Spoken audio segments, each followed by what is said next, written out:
Do you have song testers in your life that maybe you trust wholeheartedly just to give you great advice, whether it's your family or friends that you've known forever? And if so, can I be a part of it? Yeah, yeah, I'll send you some songs next time. Um, I do, yeah. I mean, most artists I know have various people that they like playing things to. Um, honestly, what I've realized is equally as important as when I play something for someone is how I feel when they're listening to it. Right? Mm. Almost certainly as much as their reaction is how do I feel? Do I feel good playing? Because I tell you, I've been excited to play things for certain people, and I'm like, oh, this is great. And I hit play, and then I'm like, and they may even be into it, but I find myself going, man, I feel not 100% on this song, and I don't know why, but it just lets me know there's something I got to go in and discover or tweak or something. So, and then I just living with songs, living with them for a long time, which is for me actually part of making a record like The Speed of Now, which was about a year, easily a year and a half in the making. I started at the end of 2018, beginning of Wow. 19. If those songs keep holding up over that long, it's a good sign. That was always my dad's advice for getting a tattoo was print a picture out, put it in your bedroom, and if you can stare at it after a year, then you should get that tattoo. Oh, wow. Do you have any Yeah. tattoos? I have, oh man, my brother calls this my bar stamp. I got this when I was in Australia, Oh, actually. no. I And can't see what it is. What does it say? it's actually just a dove. And I Right. was 17 when I got it. And I actually just wanted like a peace sign, like you know that peace sign that like Yeah. that Yeah. Yeah. yeah. And the guy's like, no, I'm not letting you do that. Like he's like, this means peace, so you can do that. So I didn't take There my you go. dad's advice in the end, and I ended up being Right. spontaneous, and now I hide it Yeah. with watch. Yeah. But do you love it? Do you like it still? I actually do love it because it is that Yeah. memory of traveling through Australia with 6 friends. And it's like that thing that you always are like, hey, you know what? It was like such great memories associated with it. It's also a companion. It's been with you every Yeah. single place you've ever been. There's something comforting about that. It is for me, for sure. Yeah. I think maybe I should get a tattoo where everywhere I travel then. That's maybe my new mission. You'd just be a walking passport. So I also wanted to congratulate you on the ACMs that just happened. It was a long Thank you. time coming that you were a host. I was so pumped for you when they announced that. And unfortunately, due to the circumstances this year, obviously you didn't get to perform in front of a crowd. So that must have been Yeah. a little bit bizarre. But I always look at hosting an award show as just so chaotic. It looks so chaotic behind the scenes, on the scenes. So was there any hiccups that happened in the show that we don't know about? Not really. Everything went pretty smoothly. They did an amazing job. I mean, the fact that it happened at all Yeah. was testament to the ACM crew, everybody behind the scenes. I almost think in some ways pulling together that kind of a show is more complicated because there's different timelines that everybody's filming on and 3 different locations, and it was piecing that thing together was pretty impressive. And I was really honored to be a part of it. Yeah, we would have loved to have had an audience there, but there's always a much bigger audience at home behind the camera every year. So I just kept that in mind. Yeah, it was awesome. And I love that they incorporated those heritage venues around Nashville. I think Yeah, that should be something going forward because it was just so awesome to see. definitely. And to change it up a little bit, it was really Mhm. cool. So you've also had some amazing collaborations in your life from Charlie Daniels to Rolling Stones to even like Post Malone. And I would love Mm. to know if any of those collaborations took an unexpected friendship after the fact where, you guys just kind of got paired up as a collaboration. And then afterwards you're like, yo, I really vibe you. Like, should we exchange numbers? And then you guys became actual friends after? Oh, yeah. I mean, the first one I think about is Nile Rodgers. Oh, Uh, wow. because I sought him out on the Ripcord record back in 2016, and we just hit it off. I mean, literally just hit it off. He's such a cool, vibey, soulful cat, and we just clicked. And text each other all the time, call up. He's come out and sat in with my shows, and I've done a festival that he does. And when I was working on a track for this record called Out the Cage, which opens the album. I love that song. Yes. Thank you. I thought Niall would love this song. So I just called him up and asked if he was interested, sent him the song, and he loved it, did his guitar parts in Connecticut and sent it back to me. And yeah, it's a genuine friendship. And now I have the same thing happening with Breland, who also sings on that song. Yeah. Who's just a really good dude, you know, like Eric Church, all the people I get to play with. It's legit friendships. I mean, Eric and I text each other all the time, hipping each other to music and different songs. And yeah, that genuine friendship is key to a good collab. I love that. I think that's so cool because you obviously just pair up because you're like, I admire what you do for work. But I think that's so awesome that personality wise, you guys just mesh and that you can continue that afterwards. Yeah. Yeah. And John Mayer's another one too. Just, you know, guitar brother.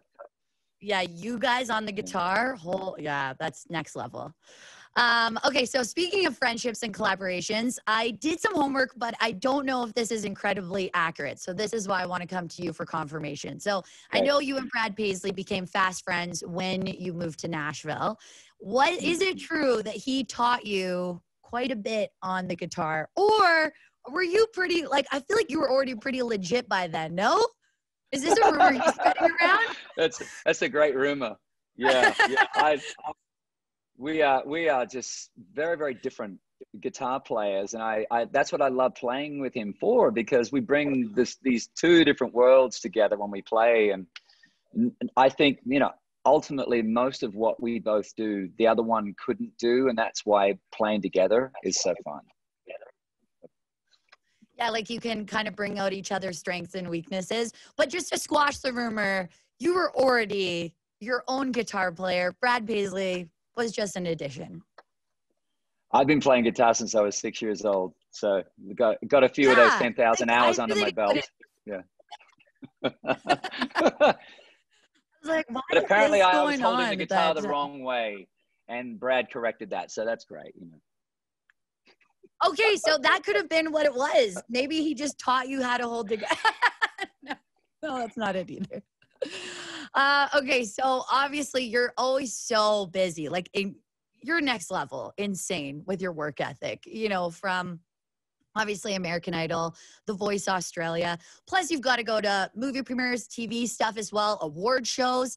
Is there a way that you decompress where you can totally turn off your brain and just chill out and not think about the next song, the next melody, or what is something that you do to make that happen? Oh, always. But I mean, I just thread it through the day. I'm pretty good at being in the moment, wherever I am, whatever I'm doing. Like right now, the only thing I'm doing is literally talking with you. I'm not thinking about other things. I'm right here. Yeah. And there's a meditative quality in that, even, so that it's only one thing at a time. I'm not really good at multitasking. I like to do one thing and be very present in that one thing at a time. I will commend you on that as well, because I've had a few meet and greets, and I've even brought friends. And that is the first thing that they say after a meet and greet with you is he is just so present and in the moment when you're with them. And I think that's just such a good characteristic to have. And that's fantastic. Thank you. Yeah. Well, that's all there is, right? Is the moment, right now. Exactly. Yeah. Okay. So, my boss actually brought up another rumor. I'm going to specifically say that my boss brought this up because obviously the other one was false. And I'm going to throw him under the bus a little bit. He said that your stardom came in Canada. Now, is this true? Specifically said at Edmonton, Alberta, but is this just Canadians wanting to take credit for discovering you? No, there's a good little story in there, which is quite true, right? So when we played the Saddle Dome. Oh, okay, yes. The very first time we had been touring in the States, right? And I'd gone to Canada and played a few times when we were getting started up there, smaller clubs, that sort of thing, you know. And then when we finally were doing a sort of big headlining tour, and we went up and we played Saddle Dome, and it was packed to the rafters. And I was on stage playing, and the audience was just so intense and so into it, and the energy was phenomenal. And for a second, because I'd done so many opening shows for people, in my head, I went, oh my God, the headliner is going to love this crowd. This is a great crowd. And then I went, I'm the headliner. And it was a freaky moment because, you know, we'd been doing shows with Brooks and Dunn and a whole bunch of different huge stars. And I was always experiencing their audience and thinking, oh, I wish I could do a full show for this audience. And I had that fleeting moment and then suddenly realized this is us. This is us. Wow. And so go Edmonton. Yeah, very cool. That is awesome. That's that surreal moment that you kind of realize like, whew, I'm here. I did it. Yeah. It's great. Okay, so I wanted to just ask one last question, and that is there any song out there right now that you heard and you instantly had that feeling and you're like, man, I wish I wrote that one? Oh, that happens all the time. I'll tell you what, I had a sneak peek of a couple of songs on Sam Smith's new album that's coming out. Oh, wow. And what a my voice. jaw was on the ground. There's a song he's done. There's a couple of, I only heard 2 songs on the album, but they were just absolutely stunning songs. So I cannot wait for his album. Oh, he just in general, his voice is absolutely incredible, and he can definitely belt it out. So we're now and he can excited. write. He's an amazing songwriter. I think that's the thing that people are going to really discover on this album. He's phenomenal. Wow, I'm really excited about that. Well, thank you so much for taking the time and for spending time and pumping up Edmonton. They're going to be really, really, really excited to hear that. Yeah, well, hopefully we get to come back and play. Oh, For I know. human beings. Wouldn't that be This nice? time last year, you were actually in Edmonton. I was actually at that show. I think it's to the day, perhaps. Oh, that's spooky. Very spooky, yeah, because I think I just got a memory on Facebook about it, and I was like, wow, how crazy that I was at this show last year, and now crazy world. Indeed it is. But we're in transition, and we're moving to a much better one. I really believe that. I agree. And we can't wait to see you on the road again. We love your energy when you play. Your album, Speed of Now Part 1, is absolutely phenomenal. Can't wait for Part 2 because we're really, really hoping that that's a thing. And just thanks so much for taking the time and have a fantastic day. You too, Kristen. So nice to see you. Yeah, you Go and get a tattoo. Best advice. Thank you.